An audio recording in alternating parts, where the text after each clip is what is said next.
kotaku, Kota Mentok. Kota yang kaya akan sejarah perjuangan kemerdekaan. Hal ini ditandai dengan banyaknya bangunan bersejarah di kota ini, yang sayang sekali bila tidak kubagikan kisahnya kepada teman-teman di seluruh negeri. Ya, aku dan teman-temanku akan mengajak kalian berkeliling Kota Mentok sembari mengisi akhir pekan yang kalian habiskan di rumah saja. Semoga kalian berkenan.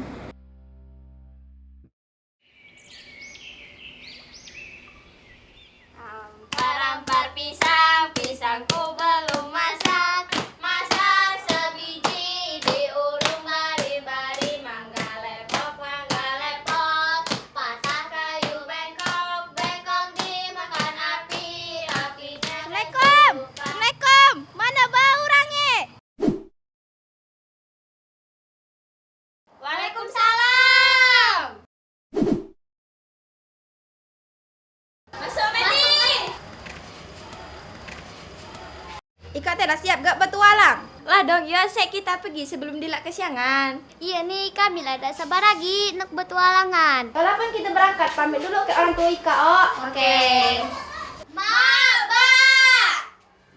Ya, Kami nak berangkat dulu. tantang di jalan, nak. Datang jalan. Assalamualaikum. Waalaikumsalam. Warahmatullahi wabarakatuh.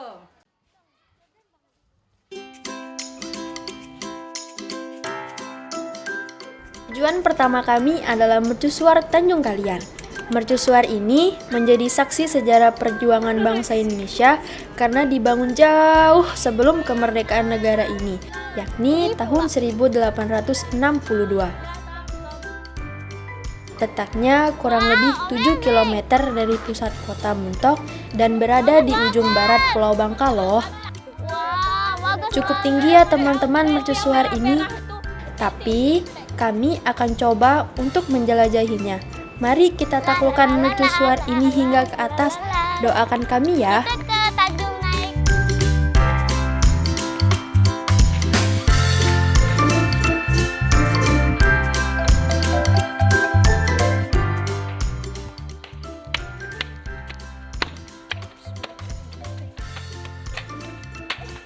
Disebut mercusuar Tanjung Kalian karena letaknya di pinggir pantai Tanjung Kalian. Mercusuar ini memiliki tinggi 56 meter dengan jumlah ratusan anak tangga yang menjulang di 18 lantai. Bangunan mercusuar ini masih asli dan belum pernah dipugar.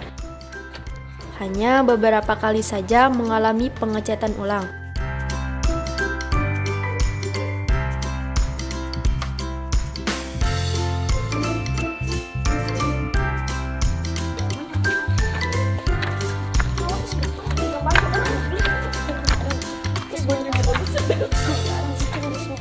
Kebersihan mercusuar ini cukup terjaga, namun ada saja ulah tangan-tangan jahil yang meninggalkan coretan di dinding mercusuar.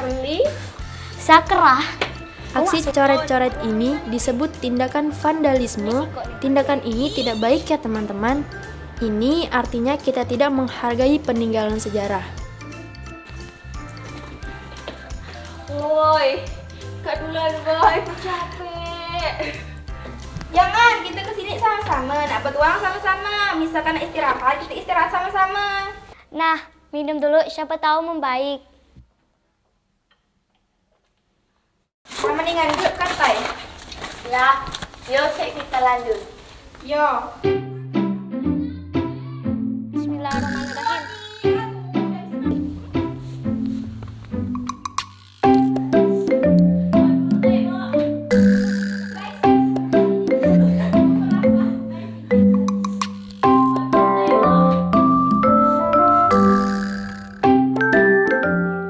Akhirnya kami sampai juga di puncak mercusuar. Senang sekali rasanya karena lelah kami terbayarkan dengan pemandangan laut dan langit yang biru. Ya, pemandangan bagus benar. Tuh kita lah sampai ke sini. Kita bisa nengok lautan yang luas kayak gini nih.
petualangan kami di mercusuar Tanjung Kalian usai sudah. Ratusan anak tangga tadi sudah berhasil kami naiki dan turuni. Sekarang kami akan melanjutkan petualangan kami ke tempat selanjutnya. Karena tangga yang kami naiki cukup banyak, kami memutuskan untuk istirahat sejenak di pondok tepi pantai Tanjung Kalian.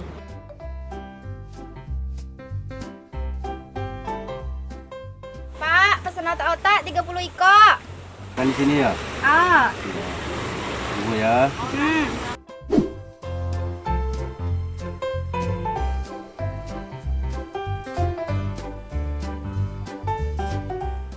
Pondok-pondok ini letaknya tepat di pinggir bagian luar mercusuar Tanjung Kalian. Banyak dijajakan otak-otak panggang yang terbuat dari ikan di sana. Membayangkannya saja kami sudah merasa lapar. Kami memesan beberapa porsi otak-otak untuk kami makan sebelum melanjutkan kembali petualangan kami.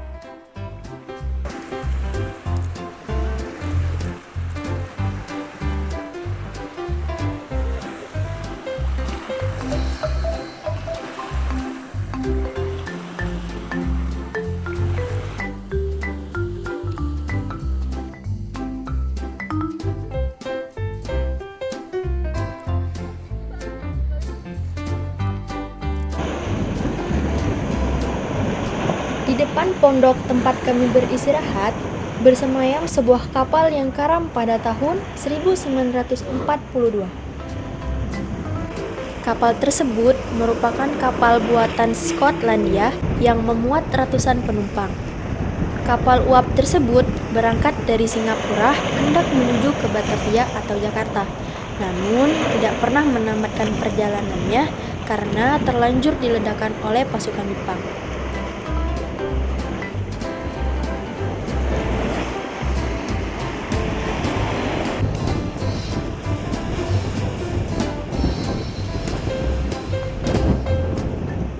Pemerintah membangun monumen untuk memperingati peristiwa rangkaian Perang Dunia Kedua, serta untuk mengenang para tokoh yang berhasil selamat dari peristiwa tersebut. Untungnya, ada beberapa orang yang selamat dari peristiwa tersebut, dan mereka yang selamat inilah bisa membagikan kisahnya kepada orang lain, sehingga kisahnya masih bisa kubagikan pula padamu, teman.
Tujuan kami selanjutnya adalah Museum Timah Indonesia.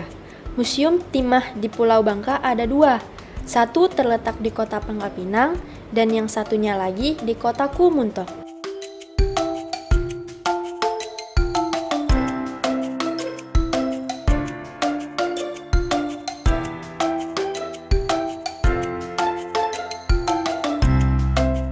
Di museum ini akan ada pemandu yang akan mendampingi kami berkeliling.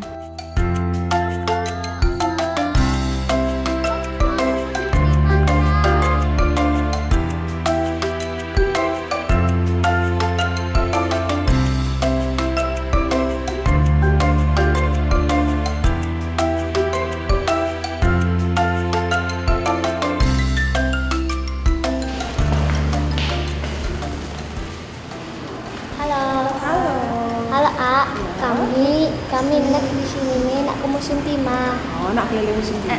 Namanya siapa? Fitri. Berapa orang? Atika dari mana? Empat. Nanti kakak yang nemenin keliling museum Timah. Ada? Nah. Yuk. Yuk.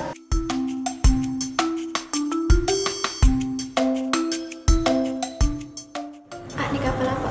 Nah, jadi ini nih replika kapal adik yang digunakan Majapahit pada saat berlayar ke Pulau Bangka.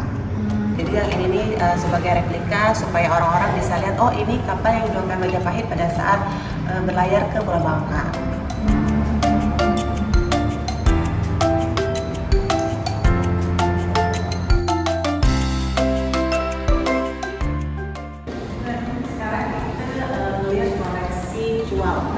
Ada beberapa koleksi cual yang ada di Museum Timah Indonesia. Nah, ini beberapa dari koleksi kain cual yang ada di Museum Timah. Apa nama dijual?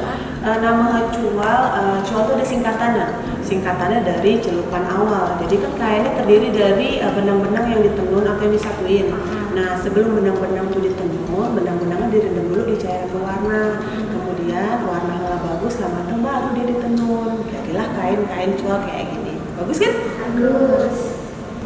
Apa nama alat ini? Nah, kalau yang ini alat penunan. Jadi benang-benang yang direndam tadi diwarnain terus ditenun di sini.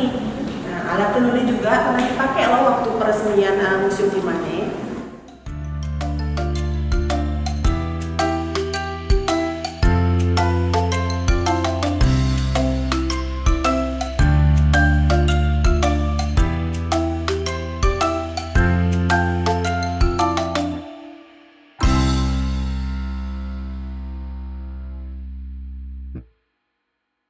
Nah, sekarang kita lah ada di Galeri Tambang Darat dan Tambang Laut. Jadi ini adalah galeri tentang penambangan. Ini kapal isep kok. Iya, nah ini kapal isep. Jadi ini guna untuk nyedot timah yang ada di dalam air, dalam laut. Kenapa kapal isap ini kecil daripada kapal tuh? Kalau yang kapal tuh namanya tuh kapal keruk. Jadi dia tuh kayak mau di dalam laut terus naik ke atas. Kapasitasnya atau isinya juga lebih banyak. Nah, untuk kedalamannya juga lebih dalam. Kalau kapal keruk yang itu dalamnya bisa sekitar 70 meter. Apa tambang darat dengan tambang laut itu beda? Kalau tambang darat tuh penambangan yang dilakukan di darat, jadi di tanah. Nah, kalau tambang laut tuh penambangan dilakukan di laut. Jadi maka perlu kapal-kapal untuk menambang di laut. Adik-adik tahu nggak di sini kalau kita di Bangka Belitung ini termasuk produsen terbesar timah di dunia. Oke. Oh. Nah, adik-adik coba lihat nih. Nah, ini namanya pasir timah. Pernah lihat nggak, adik? Pernah? Pernah. Di pasir timah ini bersih dah atau ada terkandung campuran lain? Kalau yang di sini bersih, jadi ini pasir timah, nah siap diolah. Nah, cuman dibedakan dari tingkat kehalusan ja. Museum Timah Indonesia yang ada di Muntok lebih fokus pada peleburan timah di Pulau Bangka. Dahulu, museum ini adalah kantor pusat peleburan timah atau dikenal dengan nama Bangka Tinwining. Ragam produk jadi hasil olahan timah juga disimpan di museum ini, antara lain koin, perhiasan, balok timah, dan lain-lain. Hasil penambangan timah dari tambang darat maupun laut dibawa ke pusat peleburan timah. Di sini, pasir timah tersebut akan diolah dan dicetak menjadi balok timah yang siap diekspor. Pasir timah mengalami peleburan dalam suhu yang tinggi loh. Suhunya bisa mencapai 1350 hingga 1450 derajat Celcius. Kalau tidak hati-hati dalam mengolahnya, mungkin tangan kita akan meleleh, teman-teman.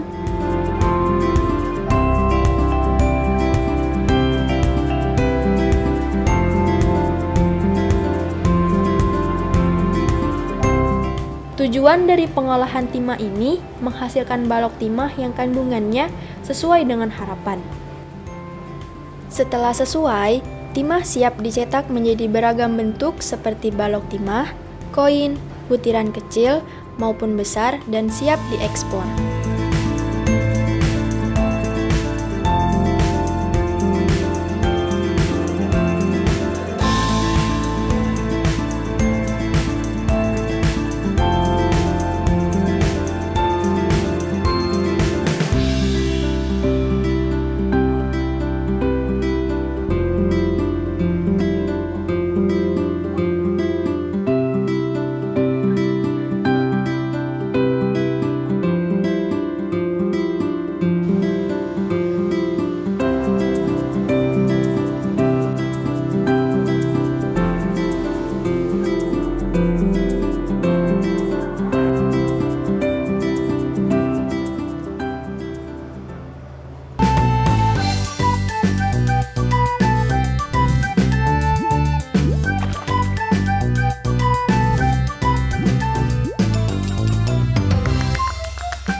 hari kok. Yuk kita jelajah ke sana. Yo. Ini adik-adik nengok ya, di Garuda ini ada tulisannya Pan Bangka Begin de Victory. Ini tulisan bahasa Belanda ya. Pan Bangka Begin de Victory ini artinya dari Bangka dimulainya kemenangan ataupun dari Bangka datangnya kemenangan ya. Ini ya. Baru kita ke ruangan presiden dan para tokoh-tokoh, menteri-menterinya yuk. Nah, kita sudah merdeka pada tahun 1945. Nah, tapi Belanda belum mengakui kita sepenuhnya ya, masih setengah hati. Makanya ada serangan Agri Militer kedua ke Jogja ya. Ini represi fotonya. Nah, pada waktu sehari untuk kurus ataukah gemuk? Iya. Coba dari Bapak ini namanya Raden Megawati berpidato sekali. Kalau dia diterima menang. Wisma Ragam ini merupakan tempat bersejarah lainnya di kotaku. Banyak tokoh pejuang kemerdekaan yang diasingkan di sini. Salah satunya Presiden pertama Republik Indonesia yakni Pak Soekarno. Ada juga beberapa tokoh pemuda setempat yang namanya mulai dikenal karena turut membantu mempertahankan kemerdekaan. Dulu, Belanda belum mengakui kemerdekaan negara kita. Oleh karena itu, Bung Karno diasingkan ke berbagai daerah agar beliau tetap aman.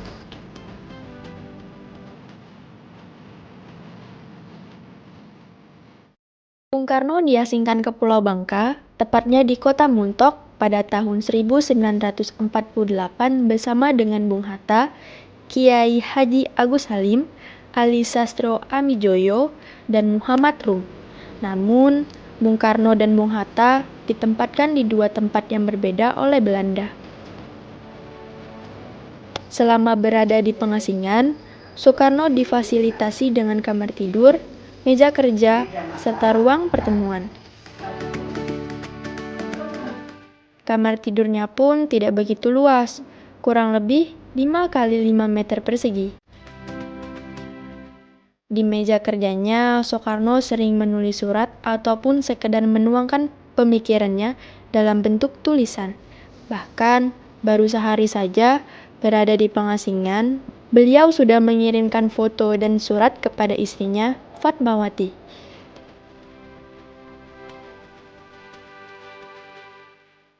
Bung Karno berpesan, "Jas merah, jangan pernah melupakan sejarah." Semoga kita semua senantiasa mengingat sejarah perjuangan yang ada di sekitar kita. Karena dengan demikian, kita menghargai perjuangan para pahlawan yang telah mewariskan kemerdekaan untuk kita. Sekian jelajah tempat sejarah di kotaku. Sampai bertemu di kisah selanjutnya ya.